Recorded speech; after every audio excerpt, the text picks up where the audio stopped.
ನಮಸ್ಕಾರ, welcome to Yoyo TV Kannada. ಸಕ್ಕರೆ ನಾಡು ಮಂಡ್ಯ ಜಿಲ್ಲೆಯ ಶ್ರೀರಂಗಪಟ್ಟಣದಲ್ಲಿ ಜಾಮಿಯಾ ಮಸೀದಿ ವಿವಾದ ಹಲವು ವರ್ಷಗಳಿಂದ ಕೇಳಿ ಬರುತ್ತಿದೆ. ಟಿಪ್ಪು ಸುಲ್ತಾನ್ ಮೂಡಲಬಾಗಿಲು ಆಂಜನೇಯ ಸ್ವಾಮಿ ದೇಗುಲ ಕೆಡವಿ ಜಾಮಿಯಾ ಮಸೀದಿ ನಿರ್ಮಾಣ ಮಾಡಿದ್ದಾನೆ. ಮತ್ತೆ ಮಸೀದಿ ಜಾಗದಲ್ಲಿ ಮೂಡಲಬಾಗಿಲು ಆಂಜನೇಯ ಸ್ವಾಮಿ ದೇಗುಲ ನಿರ್ಮಾಣ ಮಾಡಬೇಕು ಎಂದು ಹಲವು ವರ್ಷಗಳಿಂದ ಹಿಂದೂ ಸಂಘಟನೆಗಳು, ಕಾರ್ಯಕರ್ತರು ಹಾಗೂ ಹನುಮಂತರ ಭಕ್ತರು ಪ್ರತಿಭಟನೆ ಹಾಗೂ ಬೃಹತ್ ಹನುಮ ಸಂಕೀರ್ತನ ಯಾತ್ರೆಯ ಮೂಲಕ ಹೋರಾಟಗಳನ್ನ ಮಾಡುತ್ತಿದ್ರು. ಇದೀಗ ಬಜರಂಗ ಸೇನೆ 101 ಹನುಮ ಭಕ್ತರ ಮೂಲಕ ಹೈಕೋರ್ಟ್ನಲ್ಲಿ ದಾವೆ ಹೂಡಿದೆ. ಹೌದು, ಜಿಲ್ಲೆಯ ಶ್ರೀರಂಗಪಟ್ಟಣದಲ್ಲಿ ಜಾಮಿಯಾ ಮಸೀದಿಯ ವಿವಾದ ಹಲವು ವರ್ಷಗಳಿಂದ ಕೇಳಿ ಬರುತ್ತಿದೆ. ಇದೀಗ ಶ್ರೀರಂಗಪಟ್ಟಣದ ಜಾಮಿಯಾ ಮಸೀದಿ ಅದು ಮಸೀದಿ ಅಲ್ಲ, ಮಂದಿರ ಎಂಬ ಹೋರಾಟ ಇದೀಗ ಮತ್ತೆ ಮುನ್ನೆಲೆಗೆ ಬಂದಿದೆ.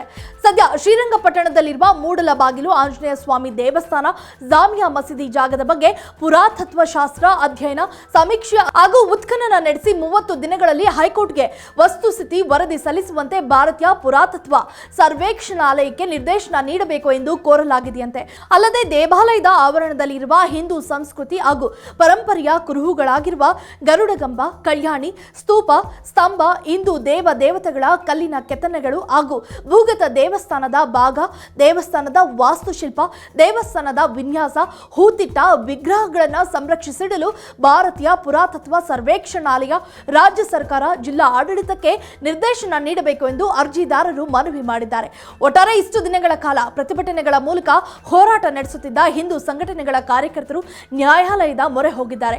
ಪಾರಂಪರಿಕ ಕಟ್ಟಡದಲ್ಲಿ ಮದರಸವನ್ನ ನಡೆಸಲಾಗುತ್ತಿದೆ.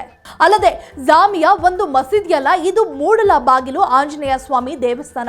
ಟಿಪ್ಪು ಸುಲ್ತಾನ್ ದೇವಸ್ಥಾನ ಕೆಡವಿ ಜಾಮಿಯಾ ಮಸೀದಿಯನ್ನ ನಿರ್ಮಾಣ ಮಾಡಿದ್ದಾನೆ. ಇದು ದೇವಸ್ಥಾನ ಎನ್ನಲು ಇಲ್ಲಿನ ಗೋಡೆಗಳಲ್ಲಿ ಇರುವ ಹಿಂದೂ ದೇವಸ್ಥಾನ ಕಲ್ಲುಗಳು, ಕೆತ್ತನೆಗಳು, ಅಲ್ಲದೆ ಮಸೀದಿಯ ಒಳ ಭಾಗದಲ್ಲಿಯೇ ಹಿಂದೂ ದೇವಸ್ಥಾನದ ಕಲ್ಯಾಣಿ ಹಾಗೂ ಗೋಪುರದಲ್ಲಿ ಕಳಶ ಇದೆ.